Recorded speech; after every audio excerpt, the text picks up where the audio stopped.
Back out here at Advanced Cylinder Heads. And in today's episode, we're getting all into the bottom end of this K24 block.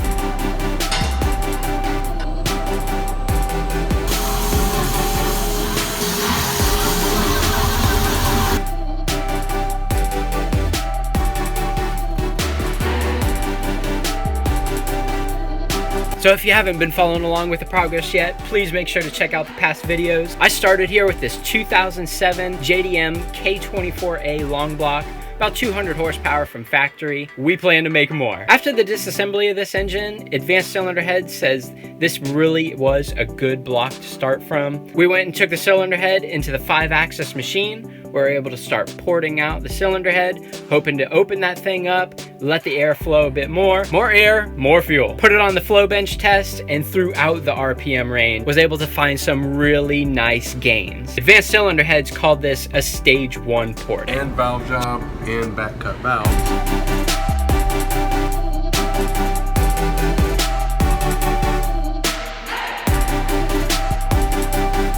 So here we go, got my parts in the car. I brought them down to Advanced Cylinder Heads. That way they could have everything on hand and ready for the measuring.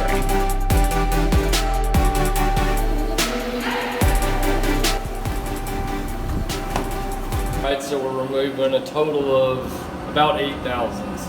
A little bit over, maybe 8 2/10 because of the wear. Let's run through some parts here. Wiseco pistons, 12.8 to 1 compression, good bump over the stock, ARP head studs, Manley connecting rods, ACL race bearings, hybrid racing chain tensioner, and a ported K20 oil pump.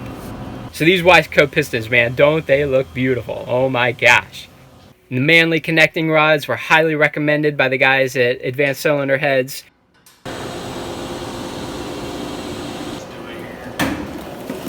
So these are the Wiseco pistons I picked up. Yeah. So they give you all your specs on here. So they give you your new bore size, and then basically you're gonna have, that's gonna be your clearance right there, 25 thousandths or 2.5 thousandths. So you mic your pistons, all of them. That's a weight in grams. They come weighed like that. This one measures 3 inches and 432 thousandths and 5/10. And this one, what I'm looking at is basically the tenths. So from that one to that one, there's 5/10 difference. It seems like a lot, but it's really minute. 2/10. So we check all these first. So they're all roughly there. Yeah, and this one's 1/10. If there's any fluctuation, if there's a big fluctuation in pistons, then we'll address that before we even get into honing it. But they're all super close, so we can hone this all to the same size, and there'll be no issues.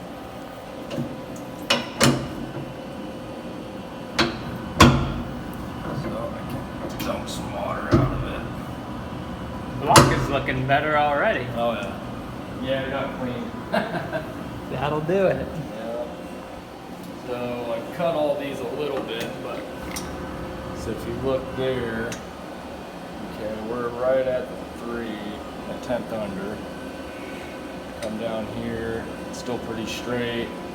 Get to the bottom, and there's 5/10 right there at the bottom difference.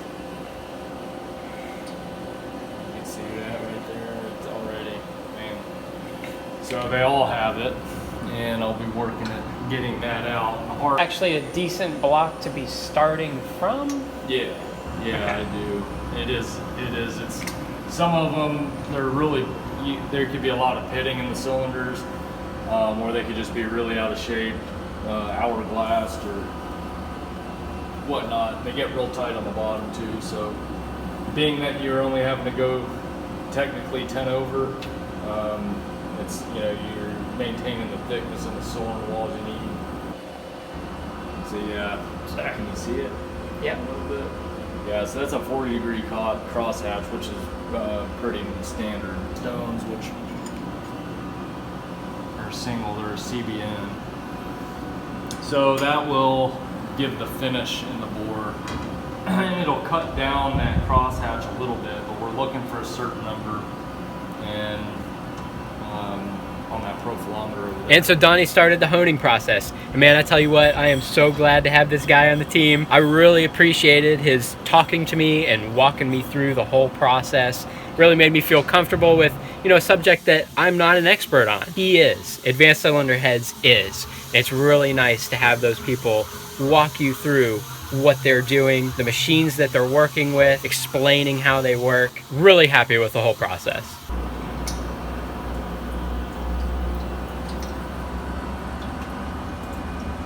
So that's pretty decent. Within a couple tenths. So within a couple tenths is very good.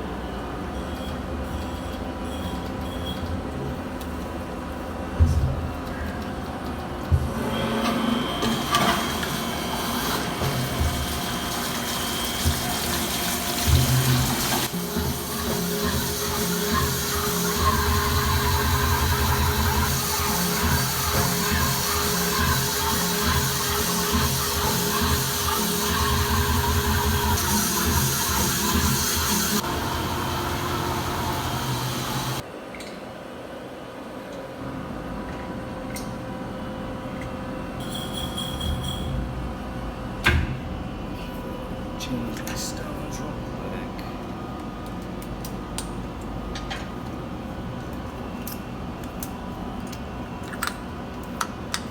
Make sure I got everything where I want it.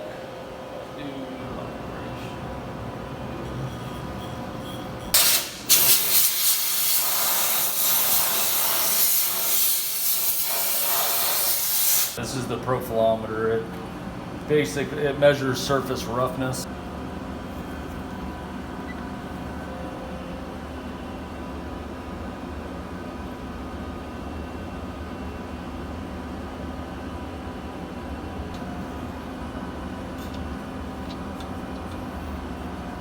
Take a few and get an average.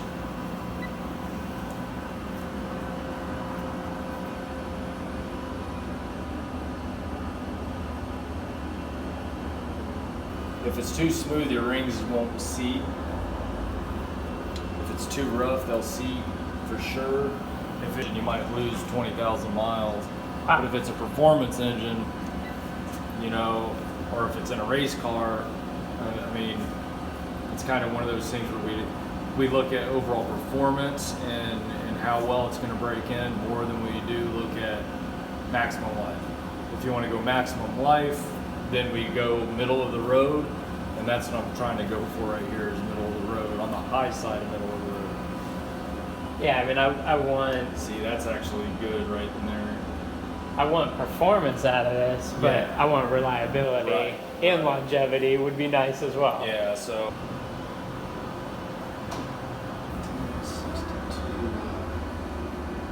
Our average is actually right in there. Oh.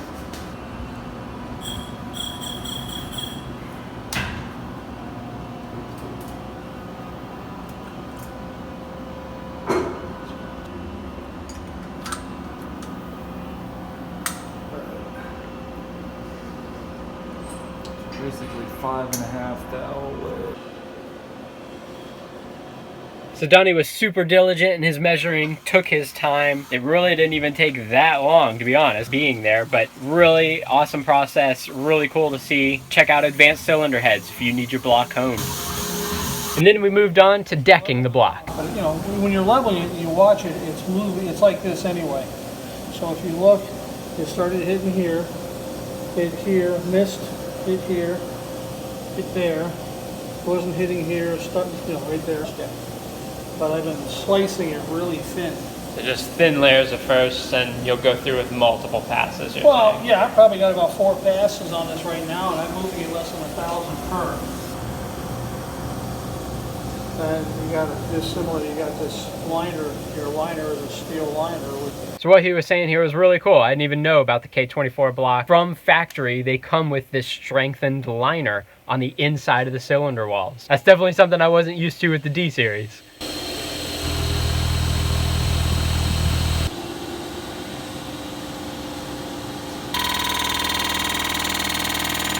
And then it was start cutting. This thing is a slow working machine because it needs to be. It needs to go and be super smooth, super precise. And that's just what this thing was. Like he was saying, he had done 4 passes already before I had got there, and I think we did an additional 4 while I was there, taking just super small amounts of material off. But you see, as it comes out the other side, it just gets more glassy and glassy each time. It was like, woohoo! Before to that test. 1,000 we took off, he said? Yes. 1,000. You can see it getting there.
So super glassy smooth on the next pass.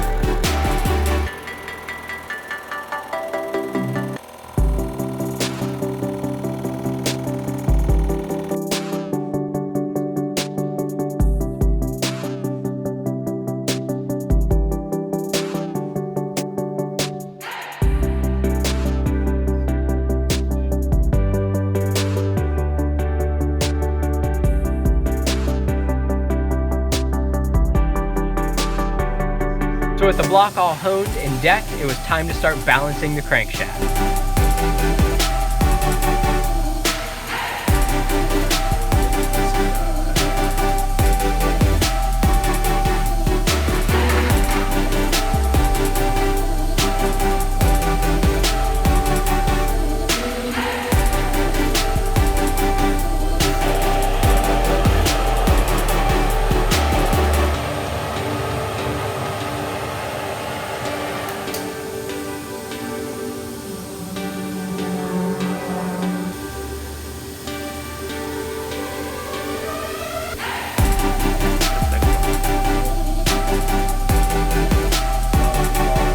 Donnie's gonna go ahead and explain these numbers to us in just a minute. These ended up being fantastic numbers. He was like, this is such a balanced crankshaft. This thing is gonna rev so smooth.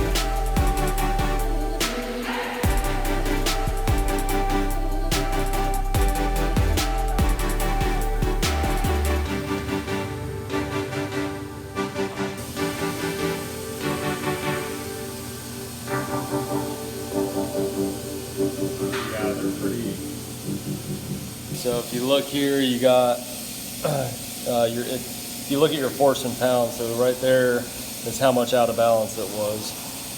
And then here, So how out of balance was it? well, you got, that's 0.067 ounce inch. It's really not that bad at all. It's really good. So if you look here, if you were to rev your engine at 10,000 RPMs, you'd be at almost 12 pounds of force of out of balance there. But here's the magic number there, 0.001 Wow. and 0.001. This would be the rear of your crank, the front of your crank. So that's really good. Yeah, it's real good. And then here at 10,000 RPMs, you're not even 0.2, you're at 0.155, 0.108. Wow. So you can rev it to the moon you'd be good. Now to another room at Advanced Cylinder Heads, and the final part of this video where we're gonna go ahead and check the mains. ACL race bearings are already installed in the block, and Donnie's gonna go ahead and measure all the way through.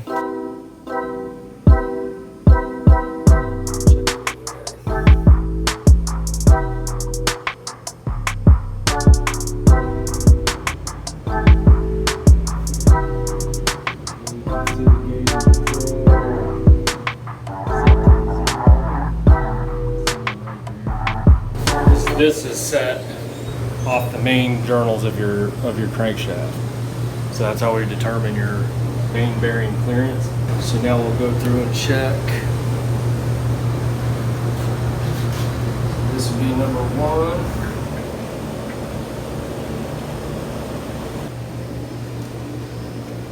Number 1. So that'll be the gap between your crank and your bearings for oil. There's about 1,007.5.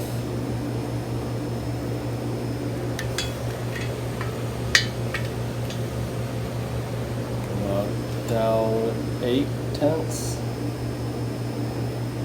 So they're all pretty down 8. There's number 4. Number 5 is probably a little big. They always go a little bigger. So that one, being you're running a little more power, you want more clearance. Because as the crank flexes, you don't want it to contact metal to metal, you know? So it's just more room for deflection. So in terms of how the specs on each one of these, Yeah. are you comfortable with where they're at? Oh yeah, definitely. That's where you want them. These run tighter specs, so. Again, you guys, I am so thankful for Donnie being there. He really walked me through the process, explaining everything that he was doing. It made me feel really comfortable about everything that was going on, because again, I'm not an expert in engine building. That's why I bring it to these guys. He was really happy with all the work that he had done. I know he had put the time into it, and I'm so thankful for that. I cannot wait to get this block going in the engine build room, and that should be what's coming up next. Y'all are going to be seeing the rebuild start to happen. Factory will give you, on some engines, you'll have 9/10, so almost a thou of casting. So you're going to deburr those Yeah. edges, you're saying? Yeah. Okay. So these all be nicely deburred around here, so when you handle it, you're not going to get cut. And then this But thing otherwise, is this all, thing's done. yeah, this is all done right here. Yeah.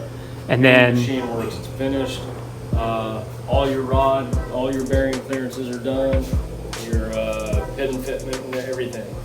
So it's basically deburr, get your crank out, get it clean, get this clean, get everything bagged up. so as always, thank you all so much for watching. Talk to you in the next one.